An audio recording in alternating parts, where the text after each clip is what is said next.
March 2007. In the quiet hills of Aguascalientes, Mexico, a vineyard worker pries open an old sealed barrel. What spills out is not just the scent of aged wine, but a secret buried for 13 long years.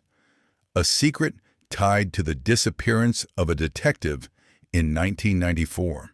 Before we begin, if you're fascinated by real-life mysteries that take years to unravel, please like this video and subscribe to No Trace so you never miss the truth behind stories like this. Introduction. In 1994, Detective Raúl Mendoza Vargas was known as one of the most honest officers in the Aguascalientes State Judicial Police. While investigating organized crime, he suddenly vanished without a trace. Rumors swirled. Some claimed he'd run off with cartel money. Others whispered he'd been silenced. For over a decade, his family lived with uncertainty, until a vineyard worker stumbled upon something that would ignite one of the most dangerous investigations in state history. A strange barrel. The day began like any other for Joaquin Herrera. He was tasked with clearing out a section of San Rafael Winery storage, an area untouched for years. Dust coated everything like a thick blanket of time.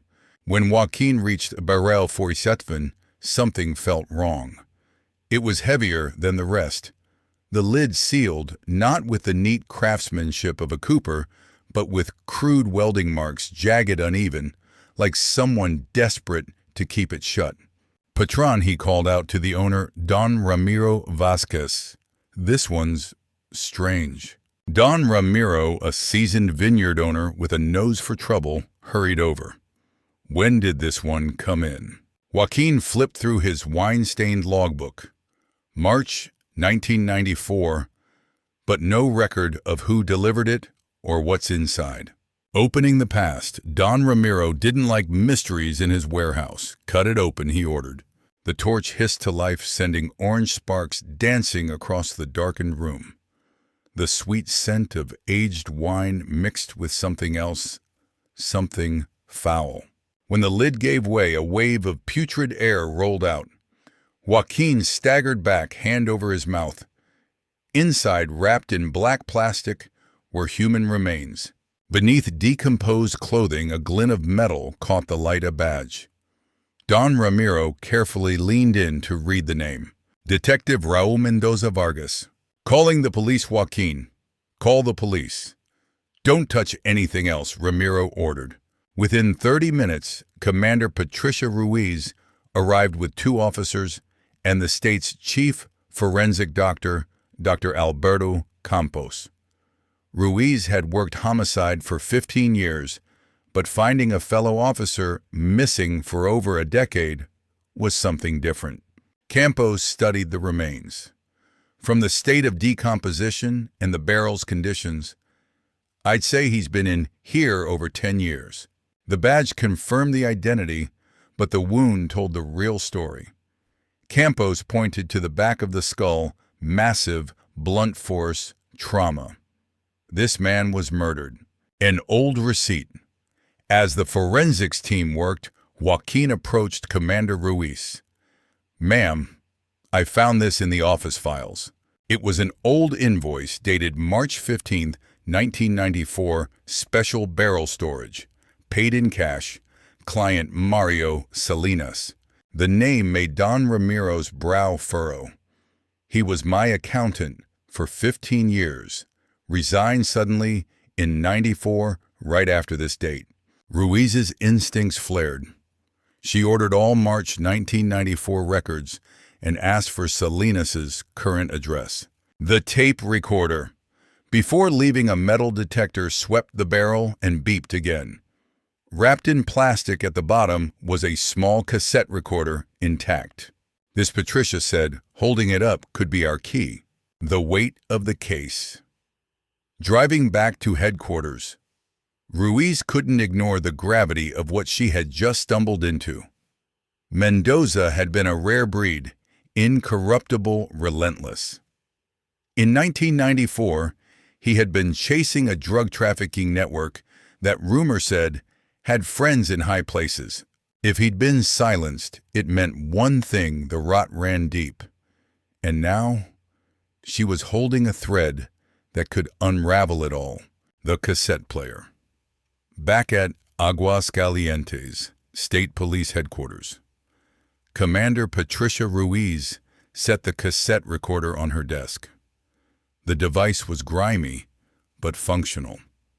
She inserted the tape, pressed play, and leaned back as a low hiss filled the room.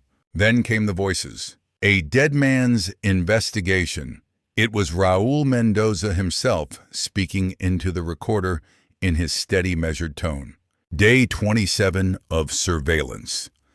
Target Mario Salinas, suspected laundering of cartel funds through local vineyards.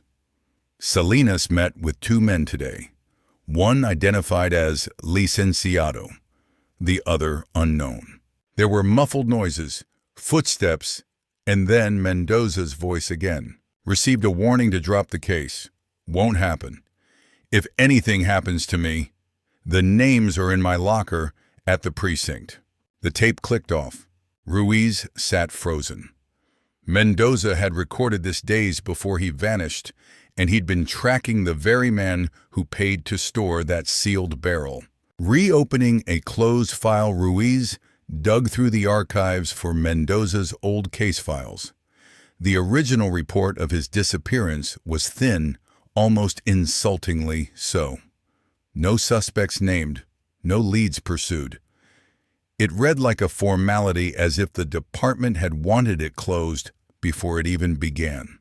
But in the evidence log, she found something curious. In Mendoza's locker key had never been returned. The locker. At the precinct's storage room, Ruiz found locker number 22. Inside were 3 items. A manila folder marked S, photographs of Mario Salinas, with men linked to the Cardenas cartel. A list of dates and transactions. The photos showed Salinas shaking hands with a former deputy chief of police, a man still active in the force. The accountants addressed Ruiz sent 2 plainclothes officers to locate Mario Salinas. The address on file led to a gated house in the countryside. The front gate was chained, the windows boarded. A neighbor said Salinas had left sometime after '94 and now lived in Guadalajara. The Guadalajara lead. In Guadalajara, local police confirmed Salinas owned a small import-export business, but rarely appeared in person. Rumor had it he spent most of his time at a private ranch outside the city, guarded by ex-police officers. The first break. That night, Ruiz replayed the cassette again. She noticed something she had missed before, faintly in the background, a radio broadcast mentioning a political rally for the governor's race. The date of that rally matched one of the transaction entries in Mendoza's folder. If she could link Salinas's movements to that rally and to Mendoza's disappearance, she'd have her first real piece of prosecutable evidence. Quiet moves. Ruiz knew this couldn't go through normal channels. Too many names in Mendoza's notes were still in positions of power. She handpicked a small team of people she trusted completely to dig deeper. The mission was no longer just about solving a cold case. It was about survival, scouting the perimeter. 2 nights later, Commander Patricia Ruiz and her small handpicked team arrived outside the ranch rumored to be Mario Salinas' stronghold. From the hilltop, they could see a tall perimeter fence, security lights, and at least 4 armed men patrolling. It looked less like a businessman's retreat and more like a fortified safe house. Using night vision binoculars, Officer Luis Trevino whispered, "That's cartel-style security. And those guards, I've seen 2 of them before, both ex-police. A hidden delivery." Around midnight, a black pickup truck rolled up to the back entrance. 2 men unloaded heavy crates, one marked with a wine company logo, the same brand tied to Salinas' 1994 money laundering investigation. Ruiz snapped photos from a distance, careful not to draw attention. Inside, she knew could be the kind of evidence Mendoza died trying to gather. The informant back in Aguascalientes, Ruiz, called on an old contact, Javier El Chino Morales, a former vineyard worker who once did odd jobs for Salinas. Over coffee in a dim cafe, Javier leaned in. "Those crates, they're not wine. They're cash drops from Guadalajara, wrapped and hidden for shipment north." When Ruiz asked about Mendoza, Javier's face darkened.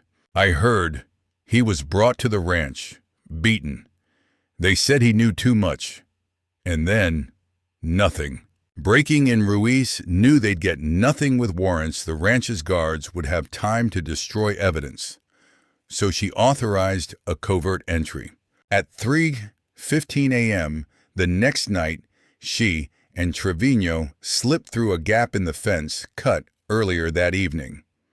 Moving quietly between shadows, they reached a large storage shed near the back of the property. Inside were rows of barrels, identical to the one found in the San Rafael Winery.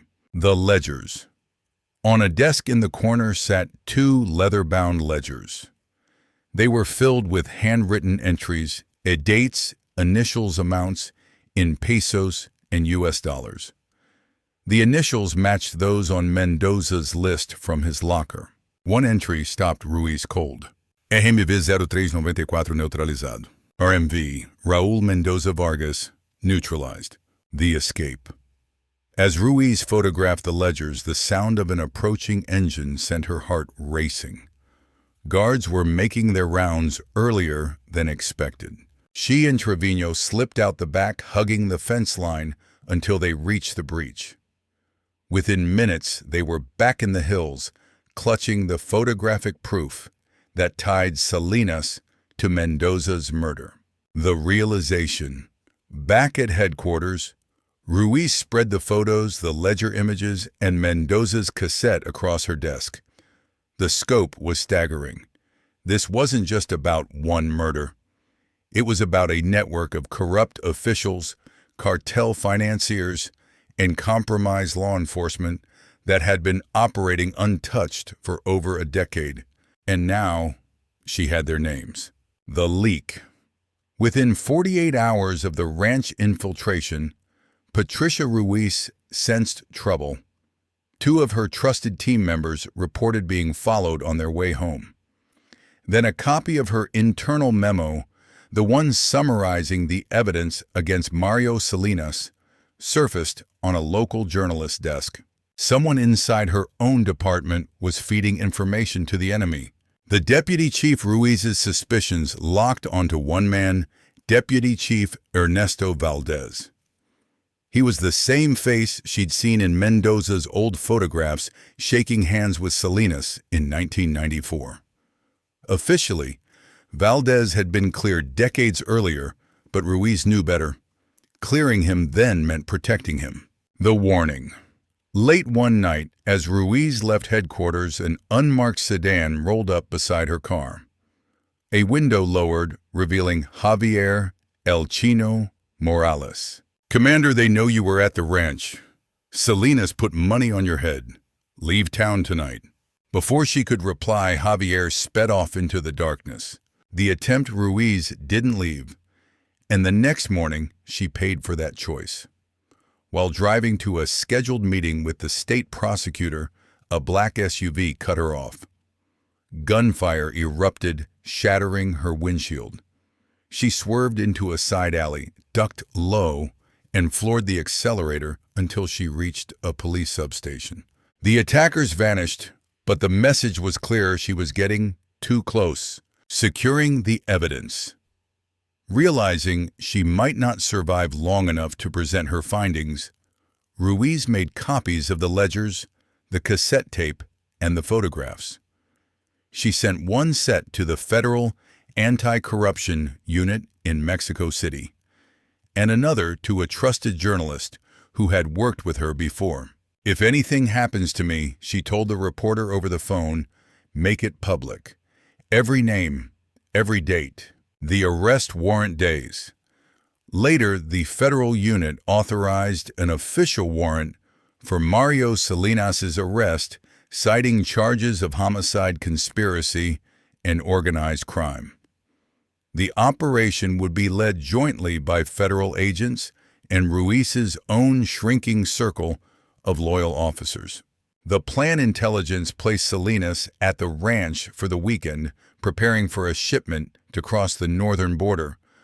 The plan was simple but risky: cut power to the property at night breach from two sides, and take him alive before he could destroy evidence or flee. As Ruiz looked over the maps and entry points, she felt the weight of the moment. This was what Raúl Mendoza had died for, and this was her chance to finish what he started. The night raid. Just after 2 a.m., the hills around the ranch were silent except for the distant hum of crickets. Patricia Ruiz crouched behind a cluster of mesquite trees, radio in hand.